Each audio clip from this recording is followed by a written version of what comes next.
እንደ ሲሲሊ ማፊያ በማጭበርበር ስሙ የናኘ ወጣት ነው። ከሞት መንጋም 3 ጊዜ አምልጧል። 3 ጊዜ ደግሞ የሞት ፍርድን ተቀብሏል። የዛሬው ቲክቶከር ብሎም መጽሐፍ ጸሐፊ መሆን ችሏል።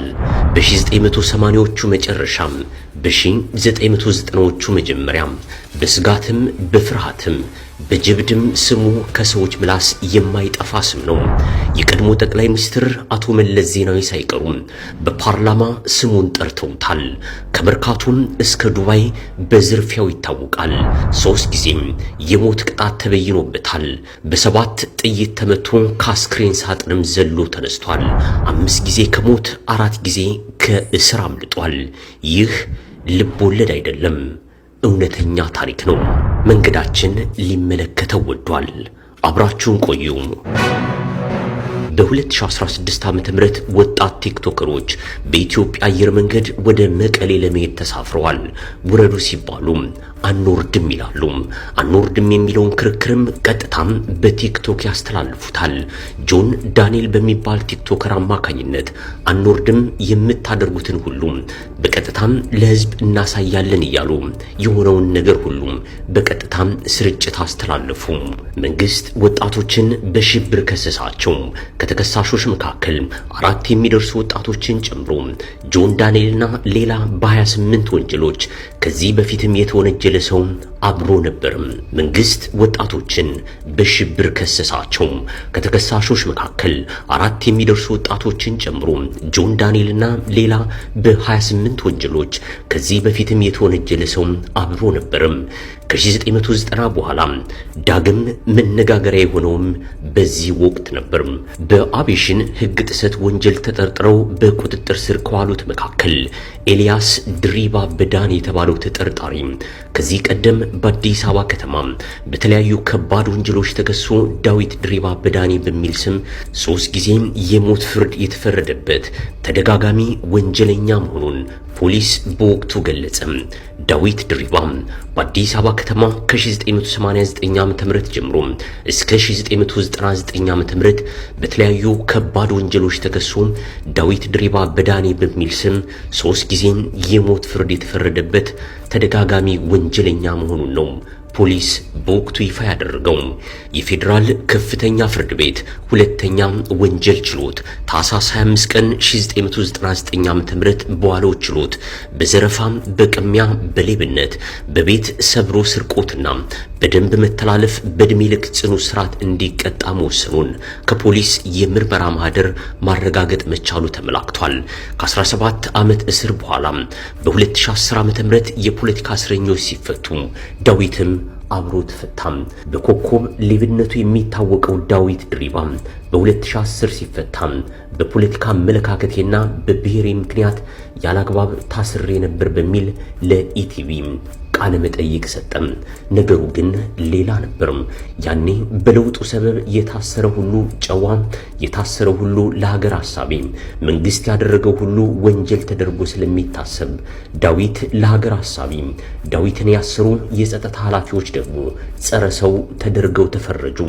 መቼም ጊዜ ሁሉን ያደርጋል። ኤልያስ ድሪባ በዳኔ፣ ጀማል ኑሩና ዳዊት ድሪባ በዳኔ የሚሉ ስሞችን በመጠቀም 11 የጦር መሳሪያ ዝርፊያ ወንጀል፣ 6 ቅሚያ ወንጀል፣ 3 ሌብነት ወንጀሎች፣ 3 ሰው የመግደል ወንጀል፣ 2 ስርቆትና ቤት ሰብሮ ስርቆት ወንጀሎች፣ 1 በሐሰተኛም ሰነድ መገልገል ወንጀል፣ ከእስር የማምለጥ ወንጀልና 1 ደንብ መተላለፍ የወንጀል ሪከርድ፣ በአጠቃላይ 28 የወንጀል ሪከርዶች ያሉበት ወንጀለኛ መሆኑን የሚያውቁት ግን ብዙዎች ቢሆኑም በወቅቱ ታዋቂውን ሌባ ነው ለማለት በሀገራዊ ለውጡ ስካርና ጭፈራ ምክንያት ይደፍር አልነበረም። በ2001 ዓ.ም የፌዴራል ከፍተኛ ፍርድ ቤት ሁለተኛ ወንጀል ችሎት መጋቢ 24 ቀን በዋለው ችሎት 6 መዝገቦችን 3 ጊዜ አጣምሮ 3 ጊዜም በሞት እንዲቀጣ ውሳኔ የተላለፈበት መሆኑን ከፖሊስ የምርመራ ማህደር መገንዘብ መቻሉን የፌዴራል ፖሊስ የምርመራ መዝገብ ያስረዳል። ስርቆት፣ ማጭበርበር፣ ማታለልን ዳዊት የጀመረው ገና በ10 ዓመቱ መርካቶ ላይ ነው። በ15 ዓመቱ 15 ጊዜ በፖሊስ ተይዞ እድሜው ያልደረሰ በሚል ከእስር ተፈቷል። እንደገና የፌዴራል ከፍተኛ ፍርድ ቤት ሁለተኛ ወንጀል ችሎት ሚያዝያ 30 ቀን 2000 ዓ.ም በዋለው ችሎት በጦር መሳሪያ የታገዘም የዘረፋ ከእስር ቤት የማምለጥና በሌብነት ወንጀል የዕድሜ ልክ ጽኑ እስራት ቅጣት ያስተላለፈበት መሆኑም ይታወቃል። ዳዊት ከቃሊቲ ማረሚያ ቤት 4 ጊዜ ከማምለጡ ባለፈም ከፖሊስ ጣቢያም 7 ጊዜ አምልጧል።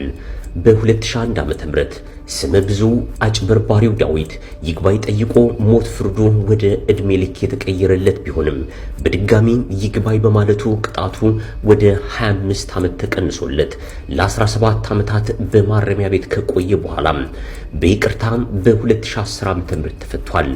ዳዊት ሲፈታም የፖለቲካ እስረኛ ተብሎም ነበር።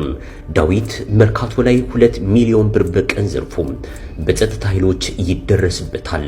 ዳዊትም ተረጋግቶም በያዘው ሽጉጥ መታኮስ ይጀምራል።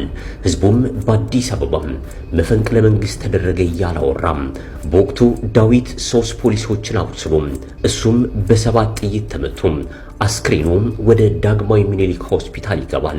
በሸራ ታስሮ ከአስክሬን ክፍል ዳዊት ነቃም። መንቃት ብቻ ሳይሆን ከእስርና ከሞት አመለጠም። ልክ የቃሊቲ እስር ቤትን እንዳመለጠው ሞትንም ዳዊት አመለጠው። በዚህ ወቅትም ነበር ዳዊት ወይም ኤልያስ፣ ኑሩ ወይም ማሩ ዝናው የናኘው። ስሙን እየቀያየረም አንድ አይነት ተግባር ያለው የሸዋሸው ሰው ዳዊት ከሞት አምልጦም በወሩ የሜታ ቢራን 1 ካሶኒ ጭነት መሃል አዲስ አበባ ላይ ያስቆመም ወደ 600 ሺህ ብር ገንዘብ ዘረፈም። ይህ ዘረፋ የተፈጸመው በ1999 ዓ.ም ነበር። በወቅቱ 600 ሺህ ብር ትልቅ ህንጻ ይገዛል። በዚሁ ዓመት መርካቶ ወርቅ ቤት ገብቶ ሲዘርፍ ባለንብረቱ ነቅቶበት በሽጉጥ ገደለው። ይህን ሁሉ በማድረጉ በ1999 መጨረሻ ፖሊስ ይዞት የሞት ቅጣት ይጥልበታል። ማፊያው ዳዊት የሞት ቅጣቱን የወቅቱ ፕሬዝዳንት ግርማ ወልደ ጊዮርጊስ አልፈርምም ወይም አላጸድቅም በማለታቸው ወደ ዕድሜ ልክ እስራት ይዞርለታል። የዕድሜ ልክ እስራቱንም በይግባኝ ወደ 25 ዓመት እስራት እንዲወርድለት ተደርጓል። ከዚያም በ2010 ወጣቶች ታግለው የኢህአዴግን መንበር ሲወዘውዙት ዳዊትም ራሱን እንደ ፖለቲከኛም እስረኛ ቆጠረም። ከነ ጀነራል አሳምነው ጽጌም ከነ እስክንድር ነጋም ከባለሀብቱ ወርቁ አይተነው ጋርም አብሮ ተፈታም። በ52 ዓመቱም ገናም የወጣት ቁመና ያለው ዳዊት ከ2010 በኋላ በድርጊቱ ተጸጽቶ ወደ ቤተክርስቲያን ዞሮ ጸሎተኛ ለተቸገረ የሚረዳ አዛኝ ሰው ሆኗል። ከ2014 ዓ.ም ጀምሮ ወደ ቲክቶክ በመምጣት ከወንድሙ ልጅ ከጆን ዳንኤል ጋር ሆኖ ተጽዕኖ ፈጣሪ ሆኗል። በ2016 ዓ.ም ወደ መቀሌም የሻደይን በዓል ለማክበር ሲሄዱ በአየር ንብረት ምክንያት አውሮፕላኑ አይንቀሳቀስም ውረዱ ሲባሉ አምባጓሮ በመፍጠራቸው እነ ጆን ዳንኤልና አጎቱ ዳዊት ድሪባ ከ1 ዓመት ከ4 ወር እስር በኋላ ከእስር ወጥተዋል። ለዳዊት ይሄ እስር 29ኛው ሲሆን ዳዊት ታህሳስ 11 ቀን 2018 ዓ.ም የመጣሁበትን የህይወት ውጣ ወረድ የሚያሳይ መጽሐፍ ከእስር ቤት ጽፌም አጠናቅቄያለሁ ብሏል። ወጣቱ ከውድቀትም ከመጥፎ ድርጊትም መጥፎ ድርጊት ይዞት ከሚመጣው መዘዝ ይማር ዘንድ የ52 ዓመቱ ዳዊት መጽሐፍ ጽፎ ከሰሞኑን ይፋ አድርጓል። ዳዊትና ጆን ዳንኤል በቀጥታም በቲክቶክ ከእስር በኋላ በተገኙበት ወቅት በቀጥታ ስርጭት 130 ሺህ ሰው የተከታተለው ሲሆን በ24 ሰዓት ውስጥም ወደ 3 ሚሊዮን ሰው ተመልክቷቸዋል። ይህም እይታም በኢትዮጵያም በአፍሪካም የመጀመሪያው ሲሆን ተከታታዮች ለነ ጆን ዳንኤልና ዳዊት ድሪባ በቲክቶክ አማካኝነት ወደ 2 ሚሊዮን ሽልማት ሰጥተዋል። በዚህ መድረክ ዳዊት ድሪባ የግድያ የእስር የማጭበርበር ታሪኩን በስሱ አውርቶ ብዙዎች ተቀብለውታል። በ2001 ዓ.ም ጠቅላይ ሚኒስትር መለስ ዜናዊ የጠፋ ንብረቶቻችን ለማስመለስና ጥበቃ ለማድረግ ከፍትህና ጸጥታ ተቋማችን ይልቅ አንዱ ዳዊት ድሪባ ይሻል ነበር ሲሉ ተናግረውም ነበር። ዳዊት በተደጋጋሚ የፍትህና የጸጥታ ተቋማትን በማታለል ስለሚታወቅ መለስ ዜናዊ የጸጥታና የፍትህ ተቋማት ጠንካራ አይደሉም ለማለት የዳዊት ድሪባን ስም በተደጋጋሚ አንስተዋል። ዳዊት ድሪባ ቅዳሜ መርካቶ ሰርቆ እሁድ ዱባይ ሄዶ ተዝናንቶ ሰኞ ይመለሳል። ይህ ባህሪውም ካደረበት የማይውል ከዋለበት የማያድር በመሆኑ አይገመት ያድርጎታል። ወደ ውጭ ወጥቷል ሲባል ቦሌ ላይ ሰረቀ ይባላል። ታስሯል ሲባል ዱባይ ነው ይባላል። ተገሏል ሲባል በሚሊዮን ብር ዘርፏል ይባላል። ይህ በመሆኑም ዳዊትን እንደ ጣሊያኑ የሲሲሊ ማፊያዎች፣ እንደ ሜክሲኮ ወንበዴዎች፣ እንደ ብራዚል ዘራፊዎች ስሙ ደምቆ መነሳት ችሏል። የኢቲቪ ጋዜጠኛ የነበረው መላኩ ብርሃኑ በ1996 ዓ.ም ዳዊት ሰርቆም የእድሜ ልክ እስራት ተበይኖበት ቃለ መጠይቅ አድርጓል። ጋዜጠኛው እንደሚለው ከሆነ ያኔ ዳዊት ስሙ ኤልያስ ነበር። እናም ከቃለ መጠይቁ በኋላ በዚህ 2 ወር እወጣለሁ፣ ስወጣም አንተን እገልሃለሁ አለኝ። ዳዊት ወይም ኤልያስ እንዳለውም ከ2 ወር በኋላ ከቃሊቲም አምልጦ ወጣ። ስሙን ጀማል ብሎ ሙስሊም መስሎ ደግሞ ማጭበርበር ጀመረም ይላል ዳዊት ድሪባ በዳኒ። ዛሬ 52 ዓመቱ ቢሆንም ገና የወጣት ፊት አለው። በስሎም መጽሐፍ ጽፏል። ፖለቲከኛው አንዱዓለም አራጌ ስለ እስር ቤት ቆይተው በጻፈበት መጽሐፉ ዳዊት ወጣትነቱን በጋንግስተርና በእስር ቤት ስላሳለፈ ትምህርት አልተማረም ነበር።